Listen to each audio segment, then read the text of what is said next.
تو اعلیٰ حضرت کا یہ عظیم علمی مقام. اسی طرح دیکھو سن 1320 کے اندر ایک فتویٰ آیا. فتویٰ کیا تھا کہ جناب ایک شخص ہے, اس نے اپنی بیٹی کا نکاح ایک قادیانی کے ساتھ کر دیا ہے. اب اس نکاح کا کیا حکم ہے؟ پوچھنے والے نے فتویٰ یہ پوچھا. اب ایک مفتی کا مقام کیا ہے کہ سوال کے ہر پہلو کو دیکھے کہ کہاں کہاں خرابی ہے, جواب میں اس کا ذکر بھی کرے.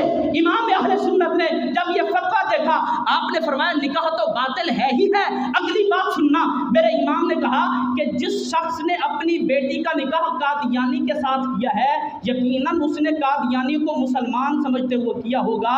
اس لڑکی کا باپ دار اسلام سے خارج ہو گئے. اور آپ نے اس کی دلیل کے اندر دلائل پیش کیے, اور اعلیٰ حضرت عظیم البرکت رحمۃ اللہ تعالی نے ثابت کر دیا کہ جو قادیانی کو ایک لمحے کے لیے بھی مسلمان مانتا ہے, اس کا اسلام کے ساتھ کسی قسم کا کوئی تعلق نہیں ہے.